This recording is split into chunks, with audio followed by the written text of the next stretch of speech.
faster than a traditional publisher. So we love traditional publishing. And that's kind of my background. I worked at Apple as software evangelist. I worked for Apple.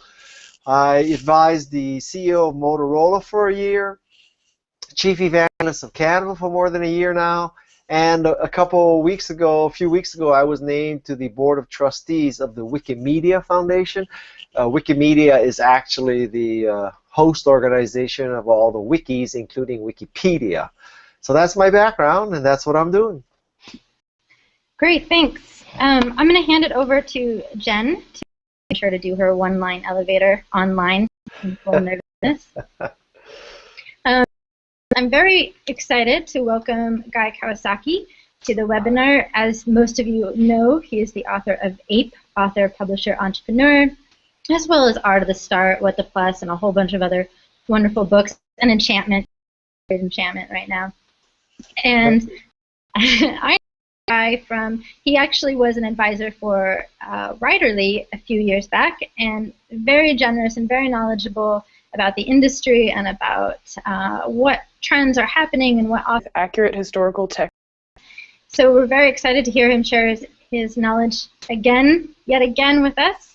And 2.0, 3.0. Recently got 2.0 on Art of the Start. Yes. And I wanted to ask you right now, in Ape, you talk about up to publishing 3.0. So if we were to jump the curb, so to speak, and get to the next level on publishing 4.0, do you think we're there yet? And if so, what would that look like? Oh, clearly you have read my books, because you're definitely using the terminology. Wow, I hate it when people spit back my wisdom at me and I remember everything. What would publishing 4.0 be? That would be a good question, because 1.0 was monks transcribing things, right? 2.0 was the printing press. 3.0 was desktop publishing. Maybe 4.0. I'm going to sneeze. 4.0. Excuse me.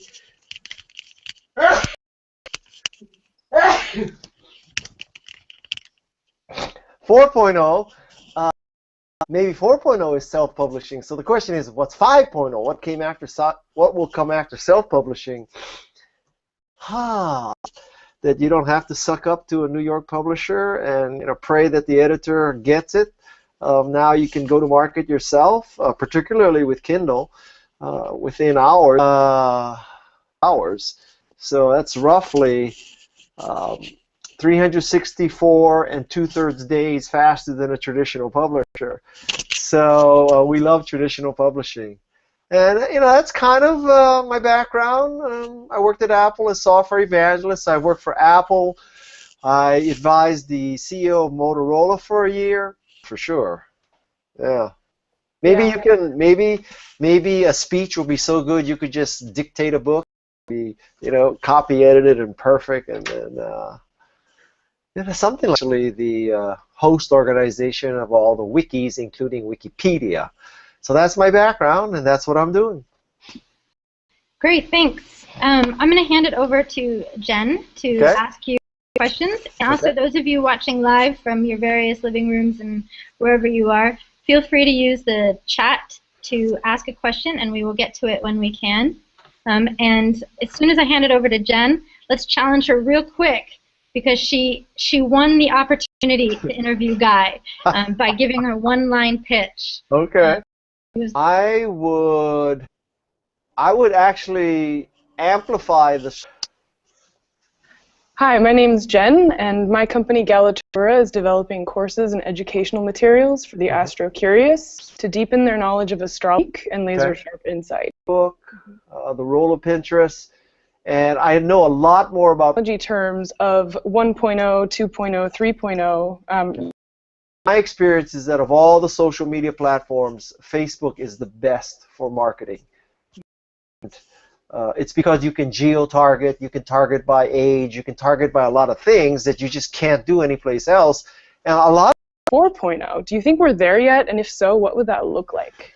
How to use social media, I would add more about Facebook marketing. I'm going to remember everything. What would publishing 4.0 be? That would be a good question, because You know, 1.0 was sort of monks transcribing things, right? 2.0 was the printing press. 3.0 was desktop publishing. Maybe 4.0. I'm going to sneeze. 4.0. Excuse me.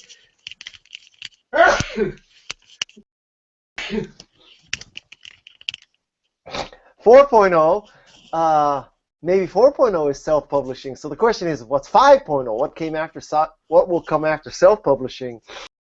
You could, like, I don't know, Kindle in South Africa, so you could target only people who live in America to see this promotion. So-called Facebook dark posts, where it's not on your public timeline. It's just, you know, to the specific. Open up for Q&A. You know, you just don't know what you're going to get. I don't know the answer to that question. I mean, you know, books as holograms. But you know, definitely the trend is democratization, because you know, we've gone from the Pope to anybody with a Word file and internet access becoming a very good thing. If I were writing a book about fashion or recipes or you know, child raising, not that dads don't raise children, stuff, I think Pinterest is a very powerful platform. Promoted pins, I think, will be very useful. So you have often talked about various apps or plugins for authors trying to build their audience. Are there any apps that have come up since the last time you've spoken? So I found this plugin called WP to Twitter. And what WP to Twitter does is it takes your WordPress blog post headline and makes it into a tweet that automatically goes out. You can schedule that tweet, and you can schedule repetitions of that tweet. So this is a way to automatically that's necessary. But even in this past couple years, you know, there's probably not enough coverage of Pinterest in that book, the role of Pinterest, and I know a lot more about Facebook marketing than.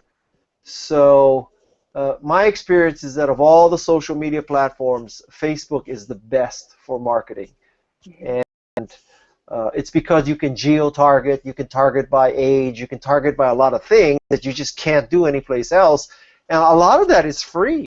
So I think I would add to how to use social media. I would add more about Facebook. Facebook, yes, your organic reach is going down. You have to pay, but I think the order of magnitude of paying is, you know, tens of dollars per day, and with that you can target people so well. You know, if you're writing a romance novel, you probably don't want 18 to 25-year-old male millennials, right? And you can sort of, you know, tell it. And if you wanted to have a special offer just for U.S. readers, you can control the price of your Kindle version much easier in the U.S. than you could, like, I don't know, Kindle in South Africa. So you could target only people who live in America to see this promotion. So book dark posts, where it's not on your public timeline. It's just, you know, to the specific group of people that you targeted to. That's very useful stuff. Could we go back to Pinterest as well and maybe elaborate more? Pinterest is, you know, it's such a visual place. There are more and more men, but let's face it, it is a woman-dominated social media site, and I think that is, you know, a very good thing. If I were writing a book about fashion or you know, child raising, not that dads don't raise platform, promoted pins, I think, will be very useful. So you have all or plugins for authors trying to that have come up since the last time you've spoken? So I found a WordPress plugin called WP to Twitter. And what WP to Twitter does is it takes your WordPress headline and makes it into a tweet that automatically goes out. You can schedule that tweet, and you can schedule repetitions of that tweet. So this is a way to automatically tweet the headline of, and if your WordPress blog post is about your book, that is a very powerful way to get promotion out there. Wow. Any others? Well, in the book I wrote about Sprout and Buffer and Hootsuite, but I kind of bounce around between those three. Right now I'm using Sprout mostly. Yeah, cool. Okay, and then I'm also interested in the crossover between something like and small press on the one hand and also gatekeepers before, and I'm wondering how you can see to what extent a small press can stay relevant for the I don't think I called small press gatekeeper. If anything, if a small publishing firm is a gatekeeper, my God, I mean, Simon and Schuster and HarperCollins, they're gatekeepers because they get hundreds. Small press, a small publisher is much closer to a publisher than the gatekeeper side of the world. Sure, but so if there was someone who said, they really wanted to self-publish their book and they buy Ape, sort of, what value do you see a small press bringing that person? Like, why would they want to opt to go with a small press versus like, doing it, according to the instructions that you lay out in your book? Well, there are some things that a small publisher or small press could do. I mean, maybe advance where there is no advance in an independent sense, although I would make the case that you might not be able to get an advance from any publisher, but Kickstarter or Indiegogo is the advance mechanism now. Cover design, copy editing, content editing, proofing, interior design, all of those we talk about is how to get them done, but that is more work. So that kind of work could be removed from the author by a small publishing house. If a small publishing house truly understood social media and could help you with the marketing of your book. But you know what? I mean, most publishers, larger anyway, it used to be that, oh, you're this literary genius, you write the book, we'll take care of marketing. And that's just not the case anymore. I think now it's more of, well, okay, you are a writer, you wrote the book, how many followers do you have? How will you get it into this magazine or this website? How will you market it? And if we like the answer to how you're supposed to do our work, we'll publish you. And we'll keep 85%, keep 15%, even though you're doing 85% of the work. I mean, that's my whole, case against traditional publishing. Mm-hmm. Now, having said that, when you reach a certain level, the oceans start to part, right? And they have a PR group that just helps me do anything. Get me into airport bookstores. I could never get into an airport bookstore myself. They give me these. So this is what I call sort of Plan C, right? So Plan A is you get this $2 million advance. B is you get no advance. You self-publish it. You ape it. Whatever. And then Plan C, Plan B, and it does well. So you sell the rights to this book and future rights to the big publisher for beaucoup bucks. So that's Plan C. Now, yes. It seems to be more of a visual medium. Why the switch? What's in it for you there? You mean besides stock options? I think that Canva is going to democratize design. I mean, basically, have you used Canva by any chance?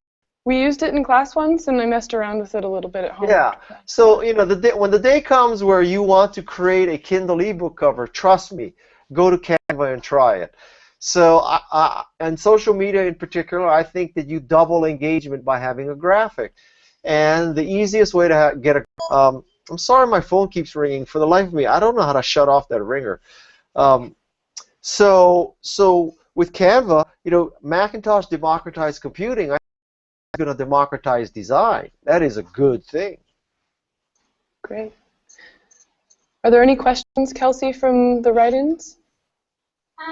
Yes. Hold on, let me make sure that I am available with my mic. But thank you so much. Okay, Jen, thank you. One moment. So yes, for the folks that don't see a big platform, one of the questions was, if I'm starting from scratch with no platform, no audience, no social media, what do you recommend I do? I recommend that the moment you decide you're writing a book, that's the same day that you start a social media platform, because writing a book and building a social media platform take roughly the same amount of time, and you can't do these things, can't do one and then the other. You have to do both at the same time. And you need to position yourself as an expert in whatever sector you're writing about. And that may be creating content, but it also means curating content. And this is covered very well in APE. Subsequently, I also wrote a book called The Art of Social Media, which covers this even better. Yes, and by the way, your co-author, Peg Fitzpatrick, will be joining us in a couple weeks. So if people are interested in social media, definitely make it to Peg, because she's amazing. Great. I see a question in the side, that this person uses WP to Twitter, and she says that she gets better results when she manually tweets. My experience is that with the WP to Twitter, that automatically puts in your primary photo from your blog post. So you don't need to manually include a picture if you designate a picture as the primary picture for your picture. So I don't know if every blog post has a good picture with it. That may be the problem. So another question is on freebies. You gave away APE quite a lot. Yes. Did you find that cannibalized your sales? There's really no way to prove it. I mean, I think when all the dust settles, I gave it to some people who might have bought it, but I also believe that by giving it away, I got people to talk about it, so that people who never would have bought it. So I don't know how you could prove for a dumb move, but I definitely would do it again. And deep down inside, I kind of believe that if somebody was going to steal it, they were going to steal it. And if they're not going to steal it, they're not going to steal it. So it's that simple. So the concept that you're going to sell a book to these people who would have stolen it otherwise, I don't buy that theory. From the class, were there any more questions from the class? Okay, then one last question that I see. Oh, wait, here's another one. Okay, here's another one. What's the best way to get yourself out there as an expert? Is it mainly content, or is it also your own personal visibility? What's the difference? So, it's all of the above. I mean, you should be writing one blog post a week. You should be curating. Believe it or not, I tweet 75 times a day. Now, a lot of that is automated and assisted, okay? But if you think that you can tweet once a day and build a social media platform, I think you're deluding yourself. This is a very noisy world. You have to put it out there and repeat your tweets. So, listen, I'm not telling you it's easy, but I tell you what, I mean, if you had a choice of a world where there were 6 New York publishers getting 10,000 proposals each, and so, the odds are, I don't know, 1 out of 2,000 that they'll pick your book up, or there's a world where it's self-published and you have to find a cover designer, you have to find a content editor, you have to find a copy editor, you have to find a cover designer, and you do all that and you put it out, and then you have to market your own book by building your own social media platform, which just is a ton of work, but at least that is a meritocracy, right? So you are limited by your capability and your energy and your guts and your determination. I think that is a much better way to have publishing run than you're limited by 6 companies in New York. Okay, Guy, I have a question for you. Forget the chat room. So I hear you talk about the traditional publishers, and I hear you talk about indie authors, and we're well aware of both those worlds. Yeah. And I liked what Jen was asking about the new publishers. There's got to be a new emergence of something that is in the middle, where you're not doing it all yourself, and it's not this crazy conglomerate. So, I mean, if we could build as empowered authors that wanted to build everyone up and empowered a press, what does that look like? Well, I think the new wave of press, well, you could start, one very telling thing will be what's the split, right? So with a traditional publisher, it's 90-10, it goes to 85-15. You know, if you're really lucky, maybe it'll go to 80-20, but let's stick with 85-15, right? And so in this model, now, by contrast, if you are self-publishing a Kindle ebook, the split is 70-30 for you, right? So this new publisher, when all the dust settles, if it's also 90-10 or 85-15, it's not a new publisher. It's just, you know, window dressing on the old model. So a new publisher, by definition, you know, I like, let's say it's 50-50. Okay, so it's got to be something like that. So that, when all the dust settles, man, it's got to be a traditional publisher, because the reality is, I think a small press who says, all right, so our split is 50-50, and we're going to take care of the cover design, the copy editor, print on demand, but we're going to use, you know, our connections and our marketing, and we're going to train you in social media. So we're not telling you that unless you can make your book a bestseller without us, we won't publish you, because by definition, if you could make your book a bestseller without us, why do you need us? And so, yeah, I mean, I'm all for it. You add value, and I add value, and we split, like, evenly. I can understand that. I can wrap my mind around that. Okay, I've got a strange concept that I want to see if you've heard of or what you think. All right, so Avasta is actually going the 50-50, and not only that, handles all costs and gives advances. Okay. Sometimes it's more of a symbolic advance, depending on budget, but still an advance. Learned from our tech world and from our places like Founder Institute and Techstars and stuff like that, where all the founders they share kind of a founder's pool of all the other people in there. So, not is there a 50-50 spot, but every author on the press and the press itself puts in a very small percentage of their share of the royalties into a pool, and then at the end of the year, that pool and the author 1.5% from Avasta. So at the end of the year, that pool is split equally around all the authors on the press.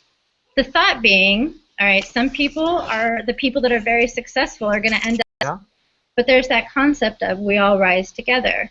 And if some of those authors that have the potential for great commercial success, if the other authors see that and they have a tiny little stake, promote it to their lists and maybe be the thing that gets them over that tipping point to actually have the great success.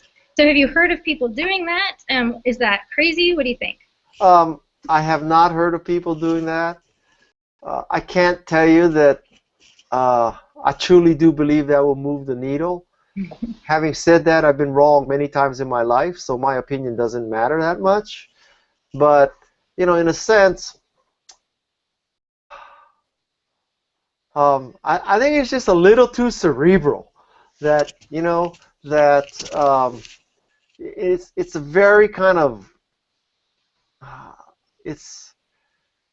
I'll use the word sophisticated, but I don't necessarily mean that positively. It's a little too complex and a little too clever. and I just, like, you know, my attitude would be, you know, I'm not helping you because I might profit from your book success because you're in the pool with me. I think that the better attitude is, listen, I'm going to help you because I like you, I like your book, or I'm going to help you because you're going to help me. So it doesn't have to be 1.5%. It doesn't have to be complex. I mean, you know, I see a lot of possible headaches. You know, what happens if, you know, knock on wood, one of your books is you know, the next 50 Shades of Grey, and so this is like doing 100 million. So you're saying, okay, so we're putting $1.5 million into the thing, and so everybody is thinking this is fantastic, except the person who wrote the book saying, what now? Why did I get $1.5 million to the rest of these clowns who didn't really help me? I mean, it's a theory, but boy, well, who knows? Who knows? I don't know. Try it. So if you started a press, what would you do? How would your press run? I would not start a press. Why? I would just be self-published. Being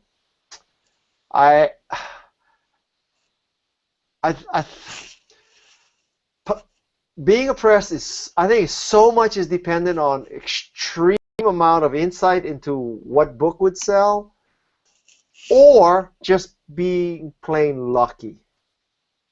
And neither of those two things are my skill set, basically. So, no, that would not be for me. There's an interesting comment in the chat that says that the it takes a village perspective is one that might resonate with women more than men. True. There's a different market for that. Do you think that that's accurate, that women and men have different approaches to publishing? Absolutely. Absolutely. But to that person, I would say, it could take a village, but a village is not held together by a financial agreement. A village is held together by reciprocity, by the understanding that we all need each other, that, when my kid is hungry, I'll give you some food, or you'll give me some food, and when your kid is sick, I'll watch your other kids. This is not because a village got together and say, okay, so everybody's going to put in 1.5% of the future earnings of their children. And so this way, we're all going to have children being successful. That's not why they do it. It's because of community, it's because of human emotion, it's because of reciprocity, and that's what I'm advocating, that it not come down to a 1.5% share of the profits. Interesting. I like the idea that people would be that community-minded in business. It can happen. I mean, I think women would be. I'm not suggesting you recruit Goldman Sachs investment bank. Time, and then also the class. We have an interesting comment about women entrepreneurs the world over finding success with this approach via micro enterprise loans. That's interesting. The person is saying it has worked, or what? Yes, with micro enterprise loans. I have no idea. Okay, hallelujah. Are you good? I'm not saying I'm right. You asked my opinion. Okay, I'm sorry. I'm getting the classes talking to me and the chats, and the chats are talking to me at the same time. Did you have another question, or are you good? Okay, she's got one more question. So, and then that'll be our last question of the night. So if you guys didn't pop up a question, you've missed your opportunity forever. And I'm going to hand it over to Jen. I think we can hear you. Hi. Hi. So I'm wondering one more time, maybe since publishing is being democratized, now design is being democratized. So in your casting, what else is left in your vision for democratized next? What's the next challenge beyond design? Oh man, Jen, you always have the hard ones. Can't you easy ones? Like guys. So computing has been, cloud computing. In a sense, finance has been democratized with Kickstarter and Indiegogo. Self-publishing, design. Well, let's things that are not democracies. What's an aristocracy? What's an oligopoly?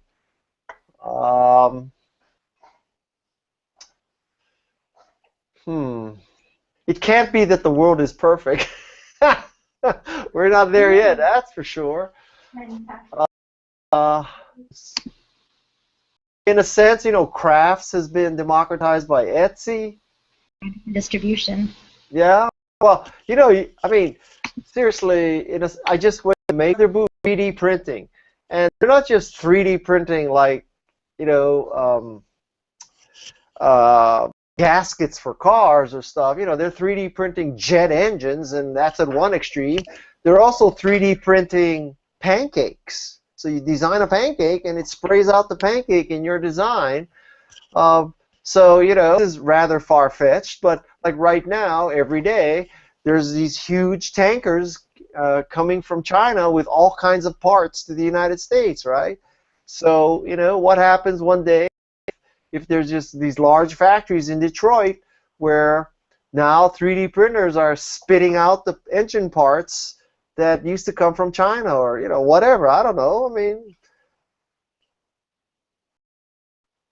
when someone first saw the first telephone, you know, I don't think anybody said, yeah, someday a phone is going to be like, you know, the size of your wallet, and you'll be able to contact anybody in the world and all that, and you'll send pictures and, you know, all this, and voice and, you know, all that, and that person was probably thinking, are you crazy? I mean, it's telephone. You need an operator down in the hall, and she pulls out a wire, puts it into the neck.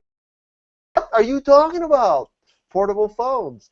So, you know, maybe in 50 years, we won't be shipping stuff around the world anymore. Who knows? So maybe manufacturing will be democratized. Yeah, maybe we need more science fiction those stories to envision the future. And they can publish. Okay. Thank you so much. All the best, Thank you guys. Take care.